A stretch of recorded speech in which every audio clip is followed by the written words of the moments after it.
Since the body is 3D, there's always a counteraction to every action. So if this is your back and your belly, then if there's any sort of tight muscles in the back, it's going to have some sort of an effect to the muscles around it. So we want to look at what is constantly interacting with the back, which would be the front of the back, the abdomen. So in this video, I want to show you an exercise that's not only effective at treating back pain, but is a really good exercise to do regularly to keep this area free of restrictions. And just be mindful that it helps many conditions, but not every single condition. So it may not be right for you. If you're doing the exercise and there's any sort of pain, then stop the exercise right away. So we are going to get into the static back position. We're going to take our ball with us. All right, so I'm here in the static back position, laying on a flat surface. Knees are bent, feet are up over a surface like a chair, ottoman, anything that could get your legs close to this 90-90 position. So first, just take a moment to tune in to your body and feel, is there a lot of pressure in one area or not pressure where you think you should feel pressure, anything uneven, just any notes that you might be able to take in your body to compare them to after the exercise. So then I want you to feel along the ridges of your rib cage, just the bottom ridge, and just palpate around there. See if you can curl your fingers in at all and run up and down and see if any area might be more blocked than another. And also take note of those areas. So first we're going to do ab contractions. So you're going to fill the belly up. So push the belly up and then let it all out. And at the end of the breath, you're just going to contract. So we're almost doing a pelvic tilt here. So when we breathe in, the pelvis is going up, creating a little arch in the low back.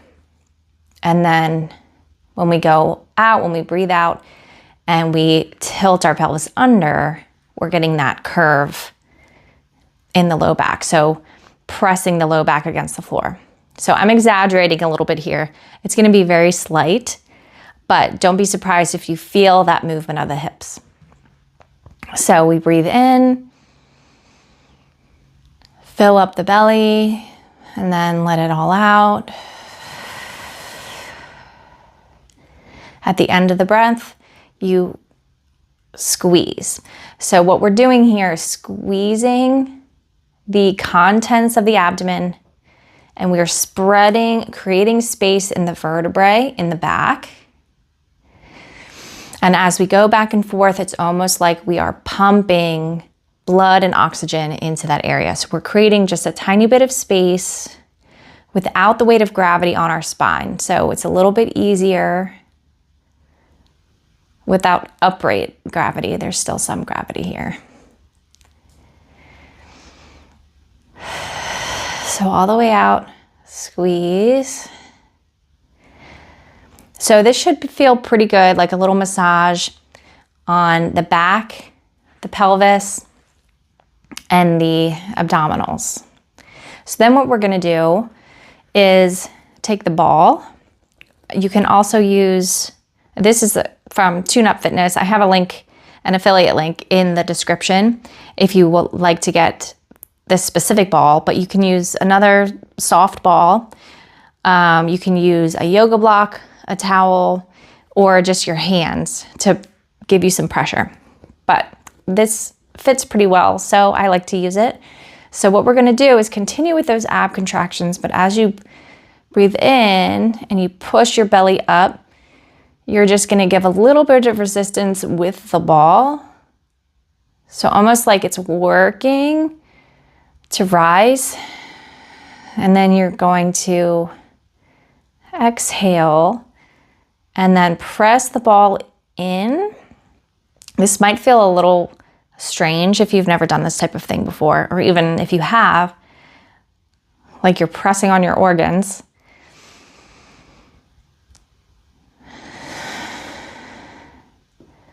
but this is going to release a lot of adhesions in here. So as you breathe out and you feel that space in there, then you're going to use the ball to search for those sticky spots.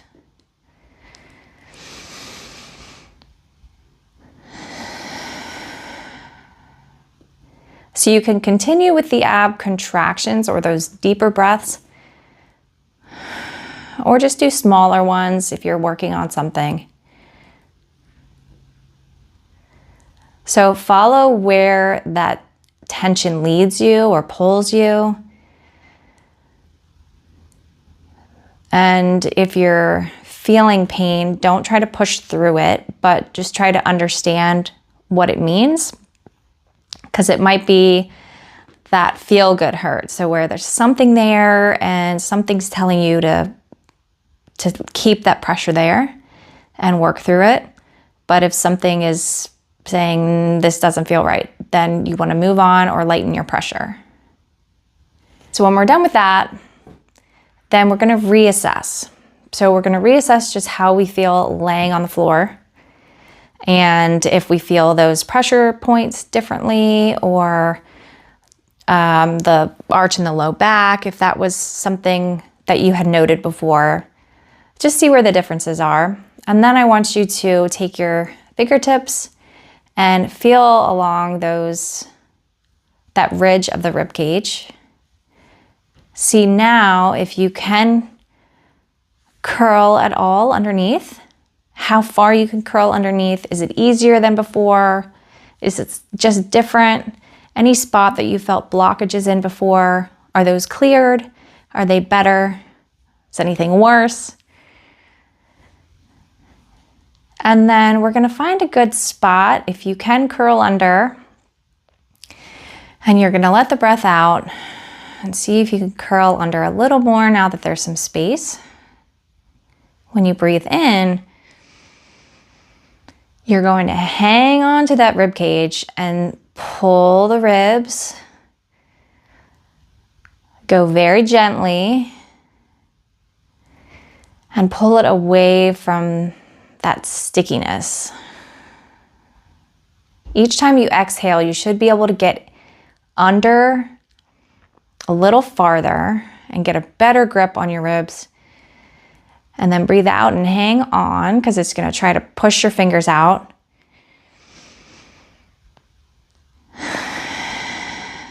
This is also a weird feeling, but it's really great for the diaphragm and opening up any adhesions that you might feel in the ribs.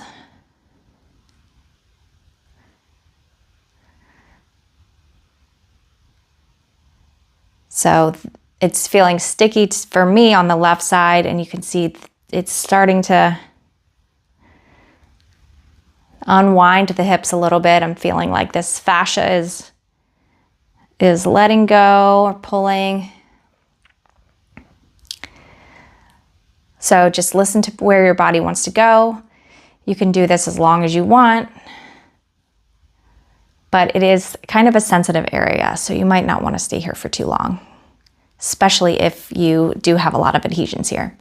So go ahead and slowly get up whenever you are ready.